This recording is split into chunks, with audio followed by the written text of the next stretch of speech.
Olá, este vídeo corresponde à avaliação da disciplina de História da Literatura pelo professor Abílio Pacheco, da Universidade Federal do Sul e Sudeste do Pará, Unifespa. Nosso grupo é composto por Bruno Brandão Lima, Beatriz Carneiro da Silva, Emily Silva Moraes e Gabriel Ribeiro Pereira, da turma de Letras de 2020, língua portuguesa. Nós iremos fazer uma exposição sobre a obra Resistência e Fé, Narrativas de um Quilombola, do autor Edinaldo Padilha Cabeça. Sinopse: Resistência e Fé, Narrativa de um Quilombola, conta a história de Edinaldo Padilha o Cabeça e da comunidade de Camapituá, no município de Cajari, estado do Maranhão, desde a fuga da escrava porquera do engenho Tamaubá e da fundação do primeiro quilombo até a eterna luta de seus habitantes para conseguir a titulação daquelas terras. Para contar essa história, Cabeça relata a história dos encantados e orixás que habitam em areais locais do poder do quilombola e como eles protegem o equilíbrio natural entre a proteção do meio ambiente e sua exploração. Bom, é uma obra bem extensa, relatada pelo Cabeça, né, em que aconteceu várias situações que ele presenciou dentro da sua comunidade, né, comunidade quilombola. Ele, enquanto líder quilombola também, né, presenciou inúmeras cenas, né, e nisso ele foi colocando na sua obra, né, e quem se interessar depois pode ver com calma que essa obra ela consiste e destaca, né, ameaças, conflitos, inclusive até a morte do irmão dele é destacado na obra, né, e ele expôs o seu relato, né, nesta obra. Religiosidade de matriz africana. Então, eu defendo e me assumo como religioso afro, e assim as pessoas colocam muito que a religiosidade de matriz africana é coisa do demônio. Eu sempre digo, toda religião tem bandidagem. Na igreja católica tem os padres bandidos, tem o animador bandido, tem um padre bandido, tem um missionário bandido, que usa da religião para fazer o mal. A mesma coisa nós temos na religiosidade de matriz africana. Esta religião ainda é rígida. Quem quer andar nas linhas com a religiosidade de matriz africana é muito difícil. Não é fácil. Eu acredito assim que ainda é um pouco que vem ainda da escravidão, mesmo porque eles tentaram colocar para os negros e para os índios que tinham sua religiosidade própria. Conflitos. Foi no mês de outubro que tivemos a reunião lá no Frechal, e no mês de novembro praticamente já chegavam com a proposta de demarcar a terra de Camapituá,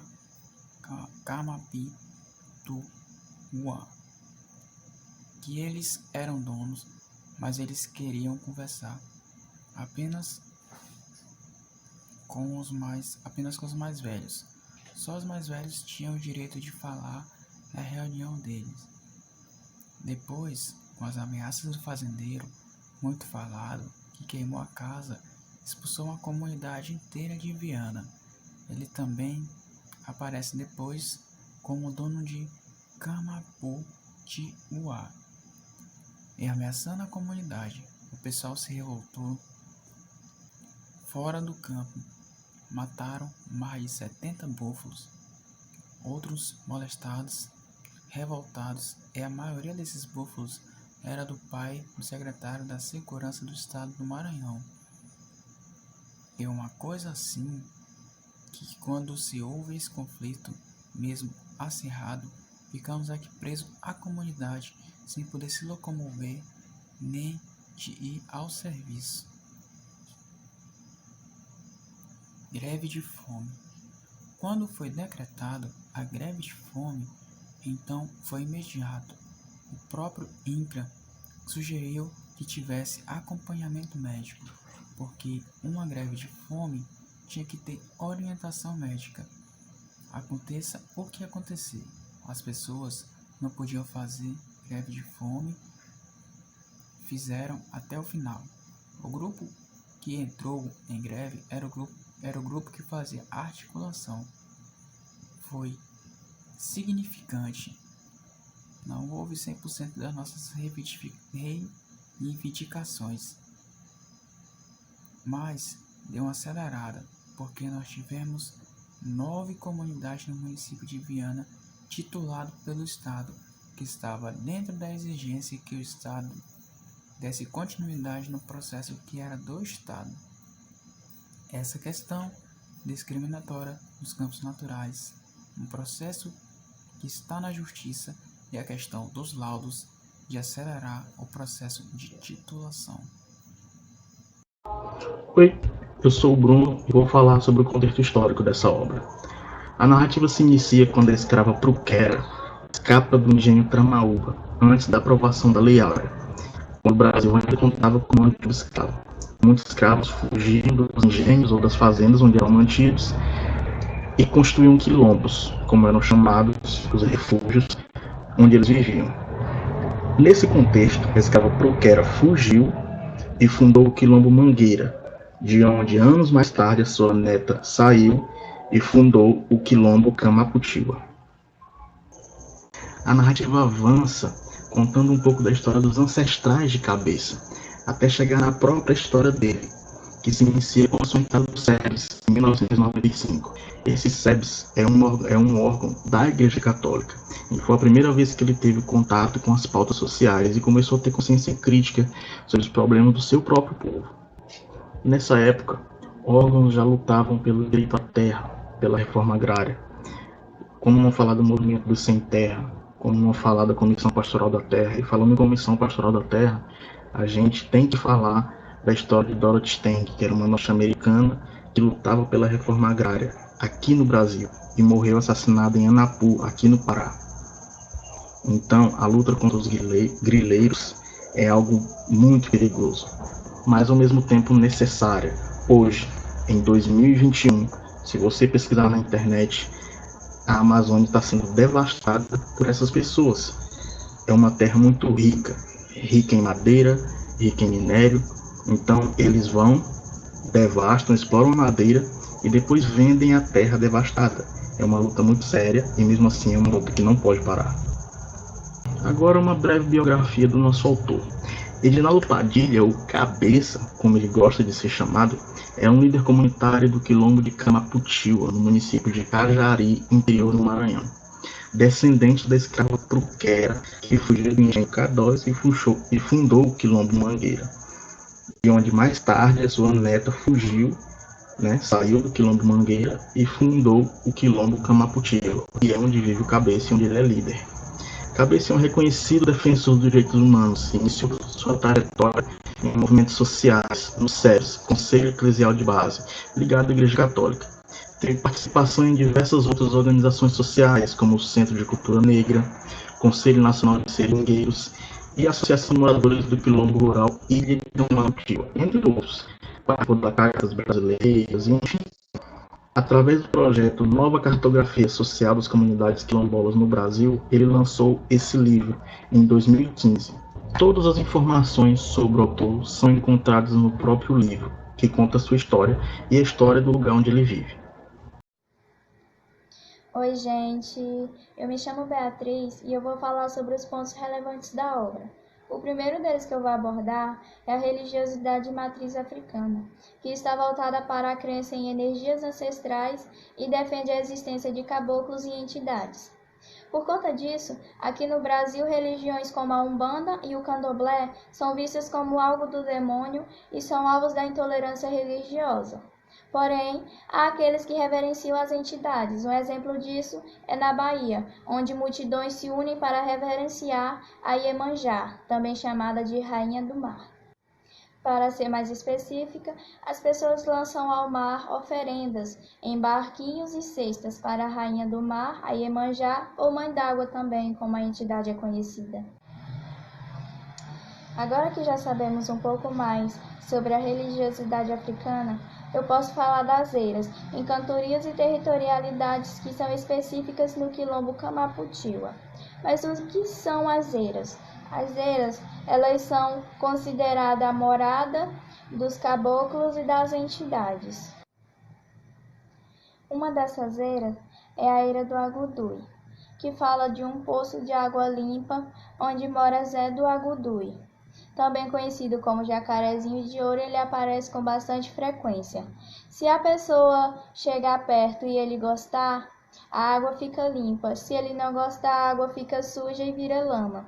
Uma curiosidade sobre ele é que às vezes ele aparece morto com a cabeça para um lado e o corpo para o outro, mas depois aparece vivo no poço. Um outro exemplo é a eira de caboclos, que fala do Surrupira, um menino indígena que sumiu, ficou invisível e aparece por aí fazendo suas marmotas usando como transporte um porco, seja ele o porco caititu ou o porco de casa, e é um protetor dos animais. Um outro ponto relevante de resistência e fé, narrativa de um quilombola, foram os conflitos. Dentro dele temos dois tópicos. O primeiro é o conflito de terra em Camaputiwa. Esse conflito se iniciou quando o senhor de Cajapió comprou a ilha do Walter, que pertencia a Camaputiwa, e cercou dizendo que os campos pertenciam a ele. Os moradores de Camaputiwa tentaram barrar isso, mas acabou havendo um conflito que envolveu até mesmo pistoleiro. Depois disso, houve uma reunião onde outros senhores chegaram com a proposta de demarcar toda Camaputiwa, o que também gerou conflito, pois decidiram que seria necessário roçar os campos de Camaputiwa. Com isso, vários moradores de Camaputiwa tiveram que vender seus animais que ali criavam e já estavam de malas prontas para ir embora, enquanto outros já tinham ido por causa do conflito. Foi quando os quilombolas resolveram organizar sua associação, que até ali só se mantinha por motivos políticos, e começaram a lutar por suas terras. Mas diante disso as ameaças aumentaram e em defesa da comunidade eles foram presos e humilhados. Logo após apareceu um fazendeiro que se dizia ser dono de Camaputiwa. Ele ameaçou os moradores dali de expulsão e depois saiu marcando uma data para voltar e cumprir sua ameaça. Mas no dia marcado apareceu um homem com os testículos cortados, o que obviamente agravou ainda mais esse conflito. Revoltado com isso, os quilombolas foram para o campo e mataram mais de 70 búfalos. A maioria deles pertenciam ao pai do então secretário de Segurança do Estado do Maranhão, que deu ordem de prisão a ele. Depois do ocorrido, os moradores de Camaputiwa ficaram presos à comunidade, sem poder sair nem mesmo para trabalhar. Com isso, os quilombolas buscaram ajuda. Eles constataram a sua situação à rádio da época, que era a Rádio Educacional, que chamou a polícia, o que foi o mesmo que nada, porque a polícia não compareceu. E eles continuaram impedidos de pescar e criar por causa da privatização dos campos e das cercas, situação que afetou o sustento familiar. Porém, não era só em Camaputiwa que havia esse conflito. Todas as comunidades que estavam localizadas no território de Tramaúba estavam enfrentando a mesma situação. Então, os moradores desse território se integraram e fizeram acampamentos com o intuito de mobilização em prol dos acontecimentos em Camaputiwa. Depois de tentarem negociar com diversos órgãos competentes, eles decidiram ir para a frente do Tribunal Nacional fazer uma manifestação. Logo após, tentaram ir para o palácio, mas foram barrados na porta por policiais. Daí eles tomaram outra decisão, que foi ocupar o INCRA. E quando eles ocuparam, foram muito bem recebidos pelos funcionários, que até o ajudaram em tudo que era possível. Com esse apoio, os quilombolas então começaram a cobrar do governo do estado os seus pedidos, mas o governo do estado não compareceu. A partir daí, vários órgãos tentaram negociar com os quilombolas, mas todas as negociações foram negadas, até porque eles só queriam a titulação de terras em Camaputiwa. Depois de negadas as negociações, os quilombolas pegaram todos de surpresa. E aí que entra o segundo tópico, a greve de fome. pois entre voltar para casa e serem mortos, eles preferiam morrer no INCRA, para que todo mundo soubesse que quilombolas morreram porque o INCRA não fez nada. Então, um grupo de 19 pessoas decretaram a greve de fome, e após isso, o próprio INCRA sugeriu que eles tivessem acompanhamento médico, e o Estado disponibilizou uma enfermeira, uma ambulância e um médico para eles. O decreto da greve de fome chegou aos ouvidos de Dilma, presidente na época, que pediu a suspensão da greve e uma nova negociação, e eles aceitaram. No entanto, eles estavam dispostos a voltar com a greve se caso a negociação, que era o comparecimento dos ministros, não fosse cumprida. Mas felizmente o acordo foi cumprido e foi criada uma equipe do Estado e da Segurança para tratar dos quilombolas e foi iniciada uma consulta no território, dessa maneira fortalecendo muito a comunidade dos quilombolas. Oi gente, eu me chamo Emily. Hoje eu vim apresentar para vocês a relação do enredo com a história da literatura e também falar um pouco sobre as dificuldades que o meu grupo encontrou ao realizar esse trabalho. Mas primeiro vamos falar aí sobre a relação entre um e outro. Primeiro tópico, representação do negro. A gente tem já uma imaginação, uma lembrança da representação do negro, porque diversas vezes na história ele foi tratado como coadjuvante, ele foi representado como coadjuvante. São personagens vitimizados, marginalizados, coitadinhos. Quando a gente encontra eles aí como protagonistas, são sempre em locais predeterminados, né, como retrato da escravidão. Então essa é a representação do negro que a gente já tem uma ideia, tá?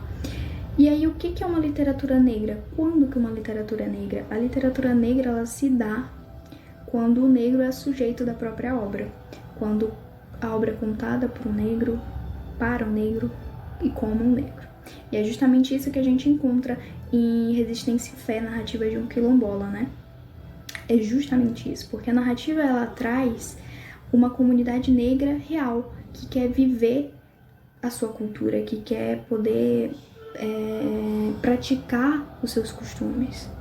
E é isso aí que é essa relação da obra com a história da literatura, porque a história da literatura traz visibilidade para essa situação. A partir daí, a gente conseguiu ter acesso a essa narrativa, ter acesso a uma nova cultura, ter acesso às nossas origens, de certa forma, porque a gente foi, né?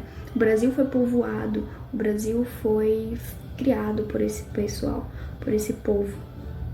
Então, essa visibilidade que a gente traz, a partir do momento que a gente pode conhecer uma comunidade negra, a gente conhecer a matriz africana, a gente conhecer costume, religião, crenças e modo de vida e ver a luta desse povo, essa a relação, a importância que a história da literatura traz dentro dessa narrativa ao compartilhar, ao tornar público. Então, essa é a primeira relação. E vale ressaltar que na obra Resistência e Fé, narrativa de um quilombola, está presente a literatura de testemunho, já que esses personagens vivem aquela situação e vivem o que é narrado.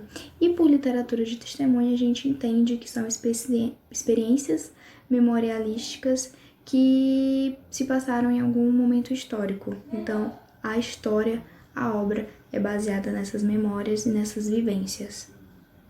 Agora eu vou falar um pouco sobre as dificuldades do grupo ao realizar o trabalho. Bom, uma das nossas primeiras dificuldades foi a escassez de informação acerca do autor e da obra.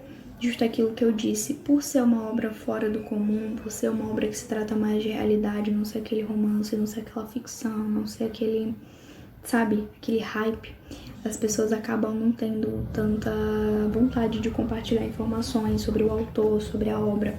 E isso foi muito difícil para o nosso grupo, para a gente encontrar informações concretas, certinhas. Outro problema que é AD, né? São problemas de conexão à internet que dificultaram a reunião em equipe, né? Assim como a conciliação entre as diversas outras atividades, afazeres de casa, afazeres do trabalho. E acho que uma das mais importantes, a última e não menos importante, é compreender a realidade do autor. A gente vive muito longe daquilo que o autor mostra pra gente, então tem certos momentos que a gente fica, nossa, mas eu não acredito nisso, eu acho que é bobagem. E eu acho que bobagem é a gente não ter tido acesso suficiente à informação a ponto de ver e crer. E não duvidar do que ele fala, quando ele fala sobre a entidade, quando fala sobre deuses. Acho que isso que é bobagem. Eu acho que as pessoas que vivem longe, pelo menos eu posso dizer por mim, vivo longe disso, dessa realidade de crenças, pra mim foi uma coisa assim que eu li e pensei, nossa, mas não tem nem por que pensar nisso. E na realidade tem, porque cada um é cada um e cada cultura é cada cultura. E é outro ponto, inclusive, sobre a relação do enredo com a história da literatura. A literatura traz isso pra gente, essa mudança. É um passo à frente quando se tem esse tipo de história compartilhada para que a gente possa ter acesso a essa diversidade que tem no nosso país, essa diversidade que tem no nosso povo. E aqui a gente tem um pouco das referências bibliográficas, que é a última parte, não menos importante também. E é isso, eu espero que vocês tenham gostado, eu espero que vocês tenham entendido e aproveitado bastante a nossa apresentação.